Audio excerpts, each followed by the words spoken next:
अपनी 2 दिवसीय इस सफल यात्रा के बाद प्रधानमंत्री नरेंद्र मोदी के स्वदेश रवाना होने पर काहिरा स्थित हवाई अड्डे पर प्रधानमंत्री मोदी के सम्मान में कई गणमान्य लोग मौजूद रहे। प्रधानमंत्री ने मिस्र यात्रा के दौरान राष्ट्रपति अल सीसी के साथ द्विपक्षीय बातचीत की। दोनों देशों के बीच महत्वपूर्ण मुद्दों पर सार्थक बातचीत हुई।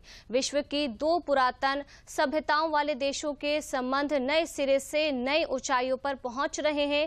हम बात कर रहे हैं पीएम मोदी के मिस्र दौरे से दोनों देशों की दोस्ती अब रणनीतिक साझेदारी के दौरों में पहुंच गई है। मिस्र की अपनी पहली यात्रा पर प्रधानमंत्री नरेंद्र मोदी काहिरा पहुंचे। विश्व धरोहर गीजा के पिरामिड का दौरा किया। प्रसिद्ध अल हाकिम मस्जिद भी गए। ये प्रधानमंत्री नरेंद्र मोदी की मिस्र की पहली यात्रा थी। विश्व के 2 पुरातन सभ्यताओं वाले देश के संबंध 21वीं सदी में नए सिरे से नई ऊंचाई पर हैं। एयरपोर्ट पर मिस्र के प्रधानमंत्री मुस्तफा कमाल नदबोली की मौजूदगी इसका खुद एहसास कराती है। सलामी गारद और औपचारिक स्वागत।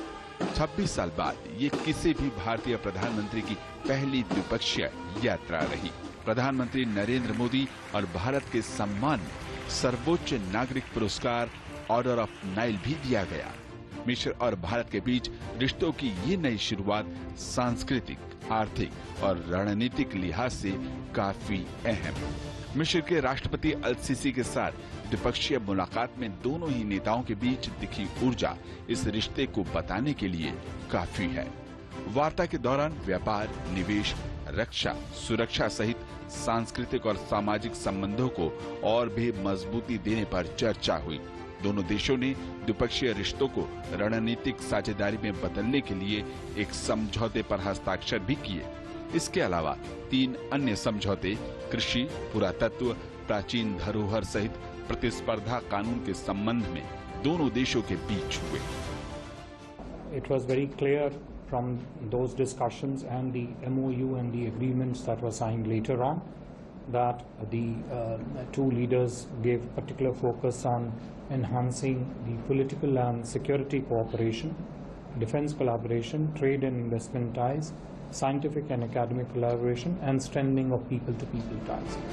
द्विपक्षीय मुलाकात से पहले प्रधानमंत्री ने काहिरा में उन भारतीय सैनिकों का सम्मान किया जिन्होंने प्रथम विश्व युद्ध के समय मिस्र में अपना सर्वोच्च बलिदान दिया था। हेलियोपोलिस युद्ध स्मारक 4000 भारतीय सैनिकों की याद में स्थापित किया गया है। सैनिकों ने उस वक्त मिस्र और फिलिस्तीन में स्वेज नहर को सुरक्षित करने में महत्वपूर्ण भूमिका निभाई थी। ये मेमोरियल भारतीय सैनिकों की वीरता, बलिदान और कर्तव्य की याद संजोए हुए है।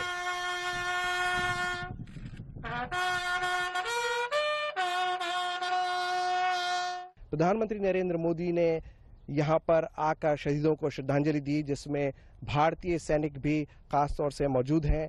उनके पार्थिव शरीर यहां पर मौजूद हैं और उन्होंने रजिस्टर में अपने सिग्नेचर भी किए और जाते जाते यहां के लोगों को धन्यवाद दिया कि उन्होंने किस तरह से बड़ी खूबसूरती से इस सिमेट्री का रखरखाव किया है।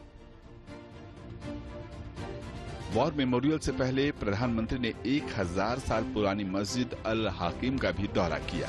विश्व प्रसिद्ध मस्जिद 11वीं सदी में बनी थी, लेकिन बाद में जीर्ण शीर्ण हो गई। 1970 के दशक के अंत में मस्जिद का पुनर्निर्माण भारतीय दाऊदी बोहरा समाज ने करवाया और इसे आधुनिक रूप दिया। प्रधानमंत्री ने मस्जिद के जीर्णोद्धार के बारे में जानकारी ली। वास्तुशास्त्र के बारे में भी प्रधानमंत्री को बताया गया। आयताकार मस्जिद के बीच में 5000 वर्ग मीटर का एक बड़ा सांगन है, जिसमें कुल 13 दरवाजे और पानी के स्रोत मौजूद हैं।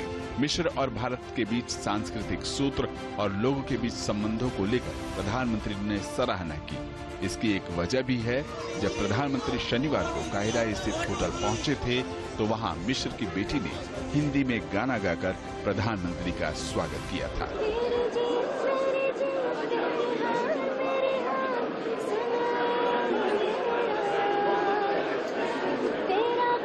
स्पष्ट हिंदी उच्चारण से प्रभावित होकर प्रधानमंत्री ने कहा भी कि आप मिस्र की बेटी हैं, ये कोई विश्वास नहीं करेगा।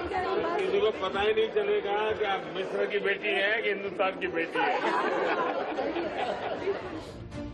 वहीं प्रधानमंत्री ने मिस्र के बौद्धिक वर्ग, प्रवासी भारतीयों के कई समूह और मिस्र में योग को बढ़ावा देने वाले प्रशिक्षकों से शनिवार को मुलाकात कर ये स्पष्ट संदेश दिया कि भारत दोनों ही देशों के संबंधों को अगले स्तर पर ले जाने के लिए तैयार है। मुलाकातों के सिलसिले में अहम मुलाकात रही ग्रैंड मुफ्ती डॉक्टर शौकी इब्राहिम अब्देल करीम अलम से। मुफ्ती ने जहां एक और प्रधानमंत्री के नेतृत्व में भारत में हो रहे सामाजिक समावेश की नीतियों की सराहना की, तो वहीं प्रधानमंत्री ने डार अल इफ्ता में सेंटर ऑफ एक्सीलेंस की स्थापना की जानकारी भी दी। There is a great development in India, and also this reflects that he is always and continuously working there in India, and also it reflects that the wise policies that are being adopted by Prime Minister Modi in bringing coexistence between the various factions, there in India. At the religious level, I must say that we have also, strong cooperation between us and India, and we are looking forward to further enhancing and deepening this cooperation in the future. इसके अलावा प्रधानमंत्री ने मिस्र के प्रधानमंत्री मुस्तफा कमाल मैतबौली से गोलमेज बैठक की।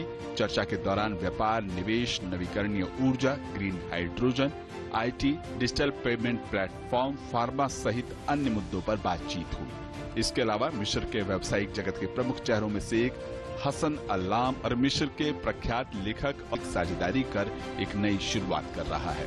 यही वजह है कि मिस्र को G20 सम्मेलन में अतिथि देश के रूप में भी निमंत्रित किया गया है।